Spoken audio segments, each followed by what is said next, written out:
you. I guess I could utilize that doctor, say, hey, Jeremy told me I could get a free doctor at Palm Beach and Landmines.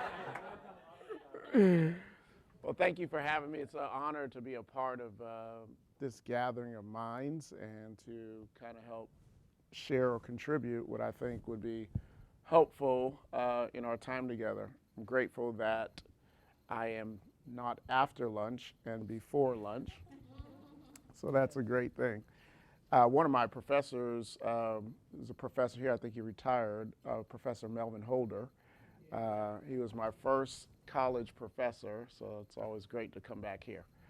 I want to talk about leadership landmines from a various overview. So we'll kind of go in and out of some, try to cover it as broad as possible, but hopefully it's helpful to you. First thing, when you talk about leadership landmines, one of the biggest things that in a world that is filled with how do you look, how do you define yourself on social media, we talk about image management. Image management is not from a PR standpoint I want to talk about. I want to talk about image management from, it's the ongoing proactive process of evaluating and controlling the impact of your appearance on you, on others, and the achievement of your goals. Challenge with that is that we live in a world that it's possible to brand a person who really doesn't exist in real life but does virtually. And so we live in a world that celebrates dysfunction, right? She talked about having no sleep, and it's like, oh, I'm team no sleep. You know, I work so hard, I never get a chance to get a break. And it's like, yeah, you go ahead. So we live in a culture that celebrates dysfunction. And so it's possible to brand yourself in areas that are important to you, or some would say, it's possible to be successful in areas that are publicly important to you and lose in areas that are privately important to you. I like to say it's what happens when our inner world becomes separated from our outer world.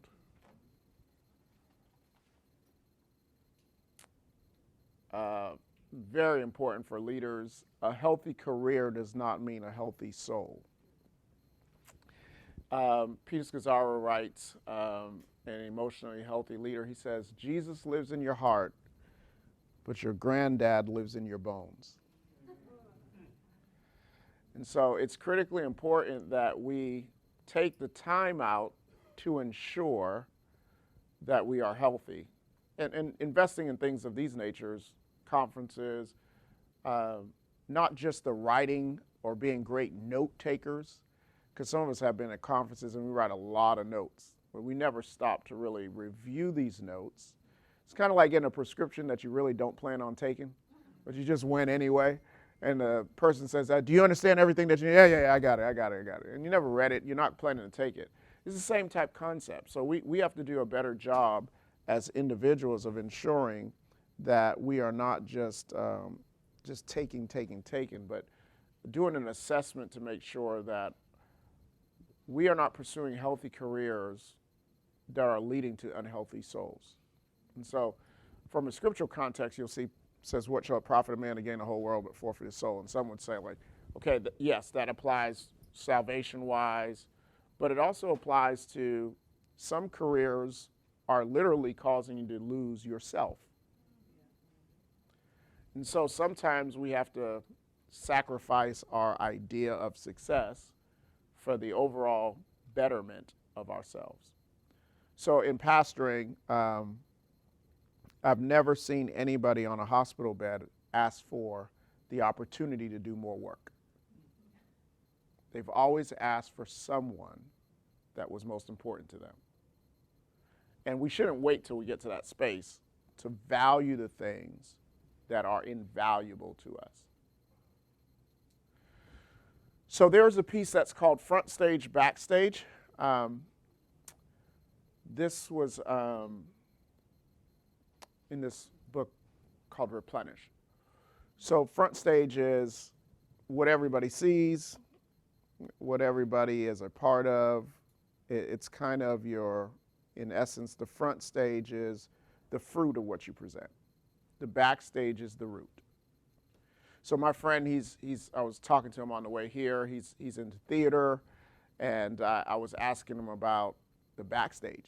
Like, how important is that? He's like, oh man, the backstage, it's very important. It's a mess back there. Like it's chaos back there. But that chaos organizes in some weird way what happens on the front stage. And if that backstage is not properly managed, everyone will see it on the front stage. So we live in a culture that highlights, so the root is the backstage, the fruit is the front stage. The front stage is about doing, the backstage is about being. And if we're not careful, we'll have beautiful lights that look great, but the backstage is, if it's not cleared up or cleaned up, it'll eventually bleed out into the front stage. So that's very important. One of the greatest tasks of coaching executives or coaching leaders is this word right here called ambition. And if you're a Christian, it's even worse because we'll justify it by Jesus. Like God really was, and it's like, okay, well, if you say God, how can I fight you about that, right? So ambition has been said to live in the attic of the soul. And all of us have some level of ambition. If we're not careful, our ambition that was healthy in one season can become destructive in the next. It's like, I want to move up the corporate ladder. I want to do this. I want to do that. I want to be more successful in this.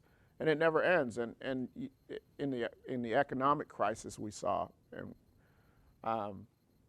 some people got into financial calamity not because they weren't making good money, is that their ambition drove them further than their money could take them. So it's critically important that we ask ourselves the self-check that I always do. You ever went to the store and you saw a shirt and it's like, this shirt is so ugly. And then you look at the brand, it's a brand that you particularly like, you're like, well, it's not that bad. You know, you've got to ask yourselves the questions of, well, yeah, because of the brand. Like, yeah, no, it really does look good, right? But if it was something else that wasn't appealing to you, you'd just ignore it and move on. So I like to ask myself the why. Why do you want it? And why do you feel you need it? And you need to be able to answer that honestly, or you just won't be very successful. Unbridled ambition doesn't need to be cured. It needs to be extinguished. And we live in a culture that we don't really want truth. We want it told to us in a way that we can manipulate it into the way that we want to hear it. And so we need people around us that are not going to be penalized for telling us the truth. And the question that we really got to ask ourselves is, who is that person? And not just who, do they know they have permission to tell you? Because even though you may say, I respect you as a leader, that doesn't mean that I have the right to tell you the truth. Because truth is not truth. Truth could be truth, but if it's not received, it does nothing to the person that is the recipient of it. So we all need one particular place that we can go and say, you're my truth teller. No matter what season of life I'm in, I want to be able to come to you with whatever I'm facing, and I want you to always tell me the truth. But being that vulnerable is very difficult for a lot of people because we really don't like to hear truth that much.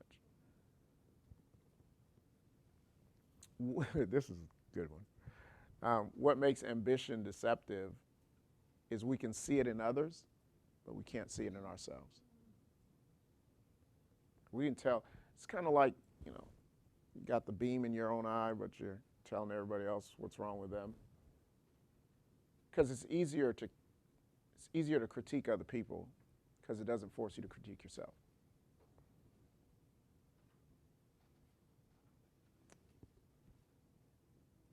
I like this. I always say this: God cannot reform what we will not allow him to reach. And in a world that we live in that forces us to have these ambitious desires, your ring is not big enough. Your shoes are not good enough. Your car is not good enough. Your TV is not good enough. Your cell phone service, everything is not good enough. There's always a next level. So it's very difficult to navigate that space of being content but not satisfied, right? It's a very hard walk to walk through because you need ambition to do well. Without it, you will not I have 4 kids, 2 boys, 2 girls. And my oldest son, I will tell him, like, you have this drive to be number 1 at all your video games. That's great, but that same drive needs to be interpreted in the classroom too, right? So like you have an ambition that's good in one area, but it's not being productive in another area. So if we can swap them, because ambition is good, because people who don't have ambition, they will settle for mediocrity and say, this is God's will for me. Because that makes me, and being in the religious world, a lot of times people blame God for what they settled for. All right. Landmines. So one of the greatest challenges that, at least I see in my opinion, is leaders being able to manage seasons. David, you've said something I thought was so profound. I wrote it down years ago. He said, for an older person, it's so easy for them to grow up. It's just hard for them to grow down, which means it's easy to make the shots and call the rules and tell people what to do. But then when it's your season to step back and let someone else do it and grow down, it's very difficult to do. And there's nothing worse than a person who's been in a season too long. Some of you are thinking of that person right there, right? Like, it's unhealthy to hold on to a season that you used to be good at. One, you don't allow someone else to come into space and fulfill their assignment because you're in the way. In some seasons, we've got to be mature enough to say, I've ran my race. I've done a pretty good job at running. And now it's my time to move on.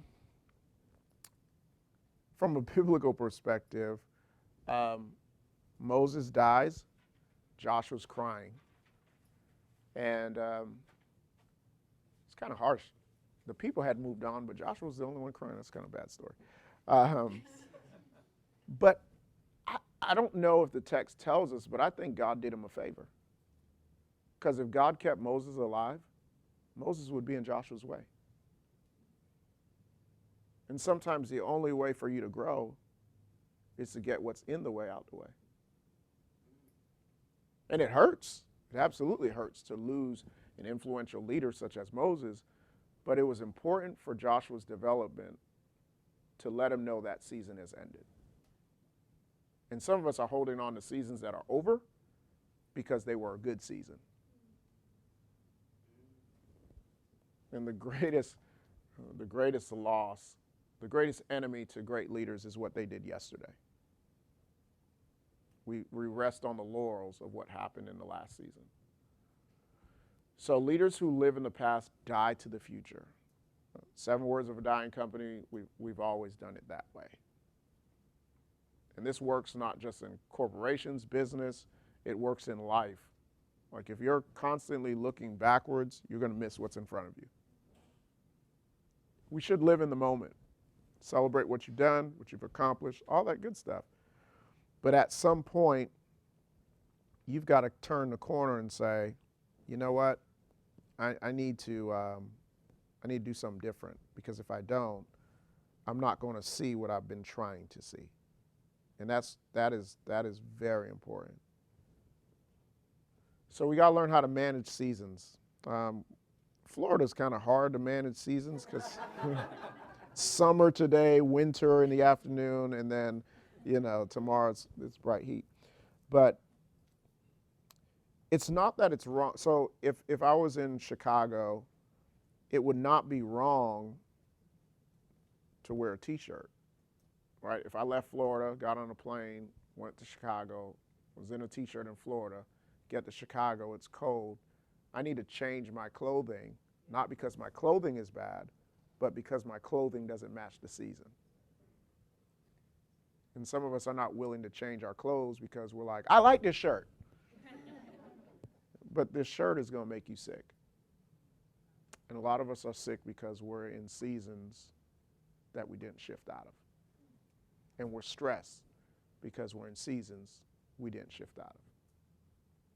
It's okay. My dad, he should have been a preacher, but didn't want to be, so. He would say, son, you know, as a pastor, you just don't retire. You just keep preaching, and you just die in the pulpit. Well, I'm like, even in Scripture, they gave them an age limit that at 70 they had to retire. Like, at some point, you've got to get up and say, you know what? I need to turn it over to another generation that can go further, and I could be an advisor. I could be, the young have the strength, the old know the way. Sometimes I need to get out the way so that I can give the way. Next, landmines, systems. Sometimes we don't go as far as our dreams, but as far as our systems. If you don't have the right systems in place, you're not going to be able to multitask, which is, I love that quote, multitask is the enemy of excellence. Put that in my office. Systems are important because in order to do pastoring, real estate, you need systems. And if you don't have the proper systems, what is a blessing in a season becomes a burden in the next. But you need systems. Can these dry bones live? Bones speak to structure. There was a great army in these bones, but you couldn't see it. Bones speak to structure. Muscles attached to bones. Wherever there is structure, there'll be strength. Where there's no structure, there is no strength. If there's no system or rhythm of life to you, it's going to be very hard to manage all that you've been given. Some have 5 talents, some have 2, some have 1. You need to have a system on how you manage whatever God has given you. That is very important. You have to have a system. You don't have systems, you're going to be in trouble. And sometimes you have to unlearn and relearn what you used to know. Because what you know won't keep you where you're going. So you need new systems for new seasons. Can you imagine, no offense if anybody has it, if you still have a flip phone? Like it'd just be so hard to communicate with you. It's like, hey, I want to send you a picture. Yeah, I don't, my phone's black and white. It doesn't get pictures, right? I've got to upgrade my system to be more efficient. Now I can actually get emails on my phone now. On the flip phone, I couldn't. The flip phone had a great game called Tetris, but neither here nor there. But you limit your ability to be more functional. In some degrees, you inhibit yourself because you have so many things going. But you have systems that help you manage yourself. And project management of your life is important so that you make sure that you get on, okay, a point that we could all relate to. I-4.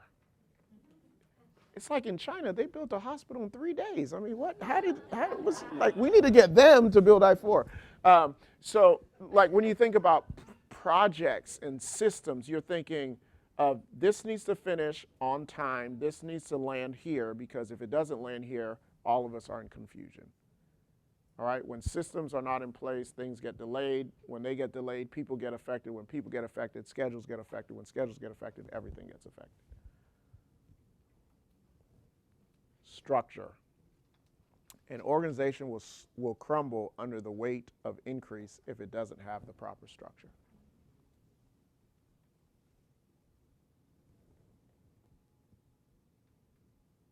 A building takes so long. If you're building any type of project, you spend so much time. You see a sign, I was like, oh my gosh, CRISPR's is coming, or Culver's is coming. And it's like, this sign's been out here for a year and a half. What's going on? They're still working. They're getting the structure in place for what they want you to participate in. Right. That's a whole different structure. So they're doing, so this is why it's important to have the structure in place, because everything rides on your structure. All right, this one is one of my favorites. I was at a doctor's office and I was talking to him about this one. 5 C's.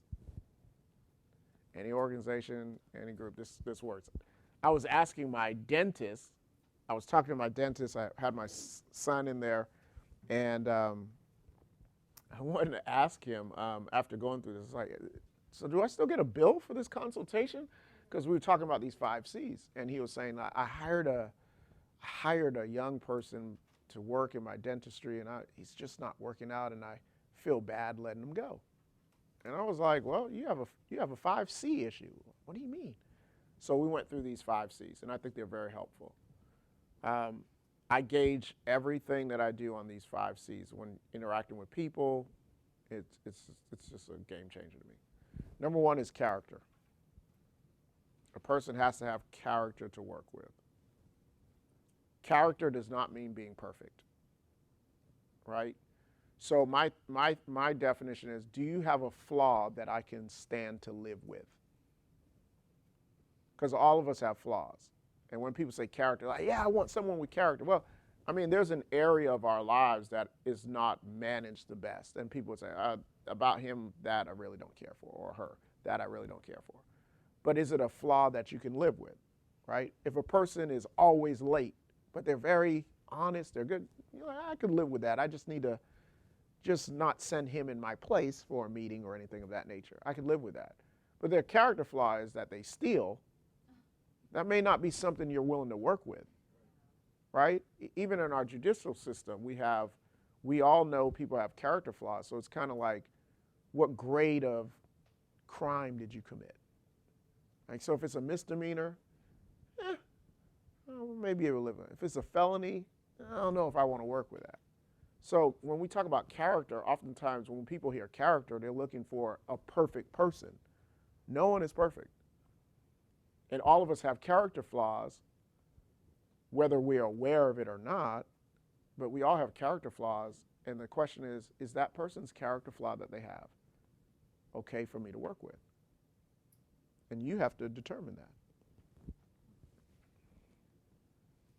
Competence.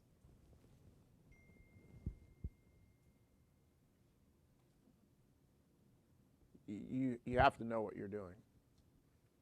And so sometimes people say, like, well, I can teach them. That's true and not true. It's not incorrect, but it is incomplete in the aspect of this. Some people just don't have the capacity to learn what you're trying to teach them. So we have to determine, do people have the capacity or the bandwidth to learn what we're trying to teach them? And if they don't, we can send them to Harvard, Yale, Princeton, wherever. They're just not going to be very successful, UCF, because they just don't have the bandwidth or the capacity to learn. Competence is important. You cannot put people in positions because they have good character and not competent. You're going to be frustrated. They're going to be frustrated because they're good people. They're just not competent. Oops, spelled that wrong. Chemistry. Sports. You can be the greatest basketball player in the world. But if we put you on a team and you don't fit, we got to move you. Not because you're not good. No, you're a superstar. But you're just not functionable. You don't have the chemistry that we need to work within the organization. Chemistry is so important. Have you ever met somebody, you just met them, and it's like, man, I felt like we've been friends forever. You got the same chemistry. Like it just is an instant connect. Chemistry is important. You bring someone in like the staff person. Was he a graduate? Yes. Did he have a degree? Yes. Does he have experience? Yes. He's competent. He has character. He shows up to work, but he just doesn't fit the organization doesn't have the chemistry. And you shouldn't feel bad for not dealing with people who don't have the chemistry. Have you ever met someone that they always argue with you? It could be about anything. It's like, you need to breathe. No, I don't need to breathe. You need to sleep. No, I don't need sleep. Like, it's like everything is, like they will find a way to go against what you just told them. Well, they have no return policy. So, so you got to learn that chemistry is critically important to any organization, any hire, any person that you're thinking about doing business with. A lot of times I'll meet people say, hey man, I'd love to do business with you. And it's like, man, they have great character. They are awesome. They are competent, but chemistry-wise, I don't know. It's not going to work. Next, cadence. Can they move at the beat of your drum, at the rhythm or the speed that you move? If you're slow, oh man, it's going to take you forever. Because some organizations move faster than others. Right? And it's like in a race. You ever try to play basketball with 21-year-olds? They just blow right past you. You can't keep up with their cadence. It's just, they're just got too much energy. They got a lot of rhythmic breathing going on earlier in their days, I guess. But the problem is that we can't keep up with them because of their cadence. So it's important that we know individuals' speed of life, or what I would say, rhythm of life, because some people's rhythm of life you can't keep up with. I have a friend, he's a entrepreneur, he's single, and I said, man, you're 40? Like, do you want to get married? He's like, I do and I don't. I said, well, what part do you do? He's like, I definitely want kids, love the idea of marriage, but I just don't know if a woman could keep up with my cadence. He says, I'm here today, gone tomorrow, on a plane, traveling here, traveling there, handling this. Any moment I can get up and go. I don't know if anybody's wired to live at that speed. He was aware of his own cadence. And a lot of us are asking people to run a race with us that are qualified to run with someone else. They're just not qualified to carry our baton because we just move way too fast. Or too slow. Or not fast enough. You've got to be okay with that. Like, that's an important piece. In our church, we're always changing. If you hate change, you're going to hate our church. Oh my goodness, they changed so much. It's like, everything's about change, right? Life is changing. What we used to do in church, we don't do anymore, right? No one has a little, write it on the wall, put the little flashlight up there thing, and no one's using that anymore because times have changed, right? Most churches are not 4.5 hours anymore. If you'd go to one, I'm sorry, I just don't know. When I was growing up, we would go to church. There was no screens. There was no lyrics on the wall. You just had a hymnal and you sung the hymnal, whether you could sing or not. There was no auditionings, were you good or not. It was just like, hey, do you love God? Yes. Okay, go up there and sing. So the times have changed, and you have to be willing to adjust your cadence or you'll be left behind. Culture's changing. The world is moving to online. How do you adjust with that from a religious standpoint? How do you adjust that? Because if you're not careful, you'll be like the banking system that said, oh yeah, they'll always be inside the bank. They always come in. When's the last time you went inside the bank? Mobile apps now, and it used to be like, I am not taking a picture of my check. That's a plan of the enemy. And and then I walked in the line one day and I'm like, no, I'm just going to take a picture and just right? Because you're constantly being forced to keep up with a culture that's always moving. And you have to keep up. And like, even if you got kids, it's like, first it was MySpace. Oh, I can handle that. And it was Facebook. All right, it's Twitter, Instagram, and Vine, and now TikTok. It's like, oh my goodness, it's just way too much to keep up with. Why? Because we can't keep up with the pace. And sometimes you just got to realize, you know what? I'm not playing the game. I don't want to be a part of any of the social media worlds. I'm out, right? So you've got to know your speed and your cadence. And this is the last one that I think is important. Culture. Every organization has a culture. Everyone. Every organization has a culture. Every home has a culture. You've got to know your culture. And it is very dangerous to have someone try to attempt to change a culture that's already been set. Can you imagine going to Chick-fil-A and say, listen, I'm so glad to work here, but the waffle fries, I think we need to change them. Like we just like, the waffle fries are great, but we could probably get more if we, like, that's a culture that's been created that the waffle fries are going to be what they're going to be. We're not changing them. It's a perfect system. We're not going to adjust them because you have an issue with waffle fries. Like, you got to get over it, because we will not allow you to stay in an environment that already has a culture. Well, I don't like telling people my pleasure. Well, you're not going to work here because that's the culture that we created. I'm sure there are people who work there that don't want to tell people that. But because they're a part of the culture, they have to adapt to the culture. Right? We become consumers of a culture. You walk into another store and you're like, this ain't Chick-fil-A. Right? It's almost like you're part of a culture that you expect to be a part of wherever you go. Culture's so important. And you can't minimize how important culture is. Because if you don't know your organization's culture, you'll invite someone in that is a great person, has great cadence, has great chemistry, has great character, has great competence. They just don't fit the culture. I don't want to dress up. I want to wear jeans and a t-shirt. Like, no, everybody here wears a suit.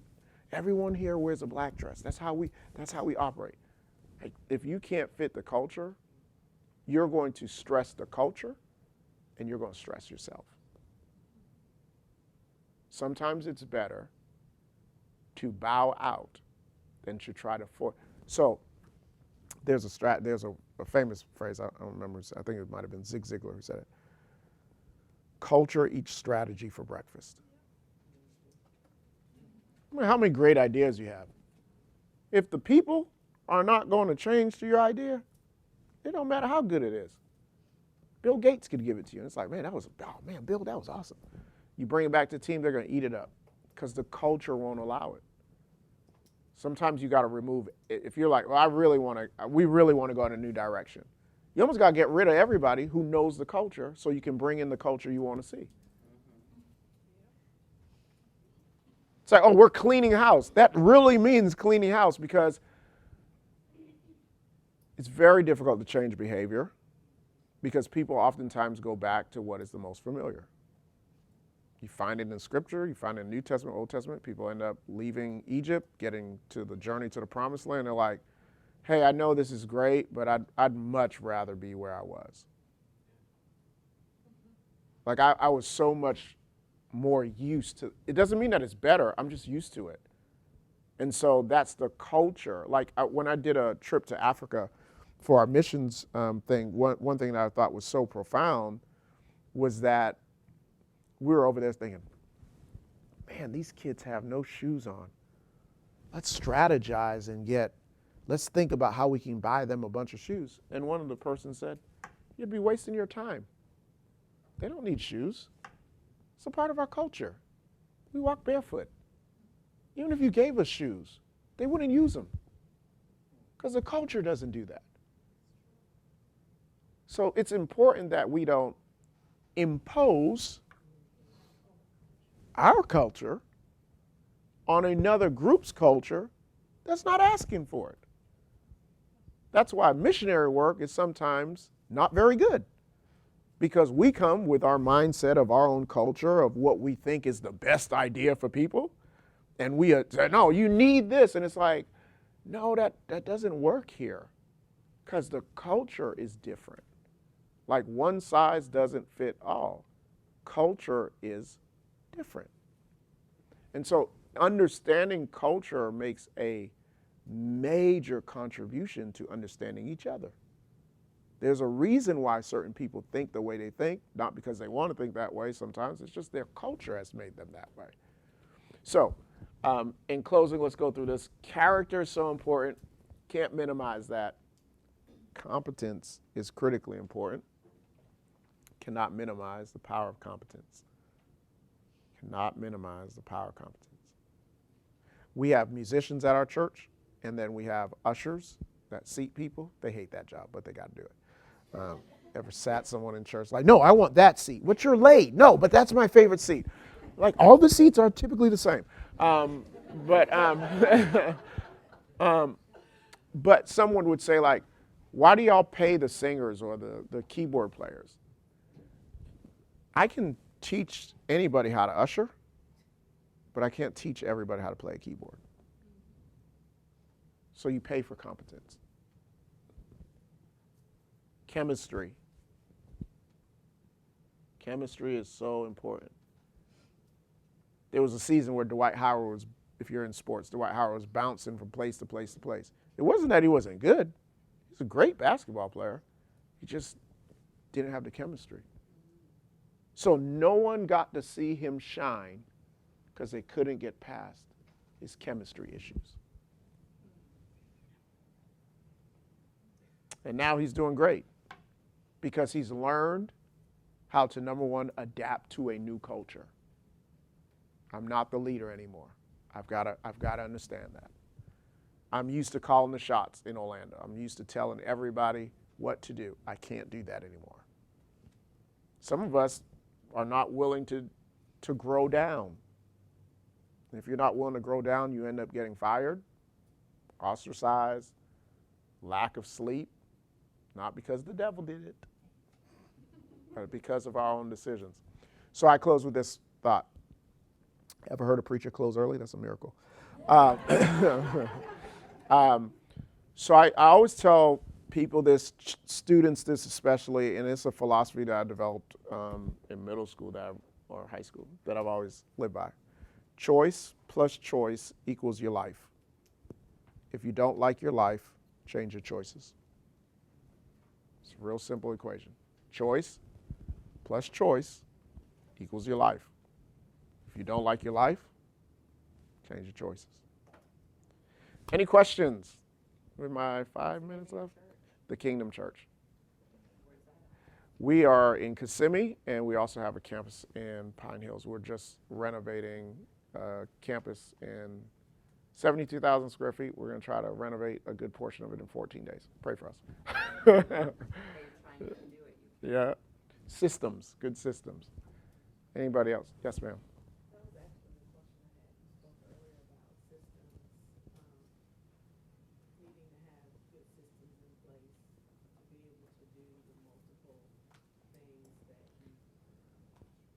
Yes. So how do you go about developing systems? Because each one of those things is going to require a different system. Right. So my word that I always believe in using is the word partnerships. And that's why those 5 C's are important, because who do I partner with? I want to make sure they have all of those. And there's someone who can help my real estate arm. There's someone who can help my I have properties in Jacksonville. I have someone that manages that. I have a hard money lending side. I have someone that manages that. And so like those are important because, and then I got a young lady that I sent to real estate school. She had all of these. She just didn't have the competence about real estate. And I was like, I can teach you that. You got all of these. I was looking for a while to find someone who had those 5. But, culture is important because this generation oftentimes feels like they know more than you. And it's not just generation, it's culture, because everybody feels like they're smarter than. And chemistry. So I sent her to school to help her become someone that I can just delegate things to, right? And then she can go on and do it because she has all of those 5 things. That's important. If you don't have those, then I'd prefer. You may have been great somewhere else. I just prefer not to work with you. So as I'm thinking through chemistry and culture, I know that behavior sometimes is a function of the person, but also the environment. Mm-hmm. So sometimes you find yourself in an environment where you have to assess whether it's a culture you want to adapt to or whether or not it's or you end up losing good people Yeah. as well, because the environment is just not the right field for that person to shine. Yeah. And so it's a balance of chemistry and culture. So I was sitting in, it's a good point that you made. I was sitting in an organizational meeting yesterday of this organization that's doing some incredible things. And one of the things that they made clear was, this is our culture. And if you don't like our culture, we don't want you to stay at our culture. Like, they were so adamant. I was thinking to myself, like, but what if there's something you could fix that could, they don't want you to fix it, right? So that may be, in one sense, we may say like, oh, well, that's not good. But if it ain't broke, they're looking at why fix it, right? Yeah, I'm sure you can make it better, but there's always room for improvement. But I believe they have safeguards in place to get information from people who know the culture, who can, because sometimes it's not that our ideas are not good. They just need to be tweaked for that culture. And because I don't understand that culture, I gave an idea that really is a good one, and someone else hears it and they know the culture. They say, oh, that was a good idea. But I know how to present it in a way that makes sense for that culture. Yeah. Thank you.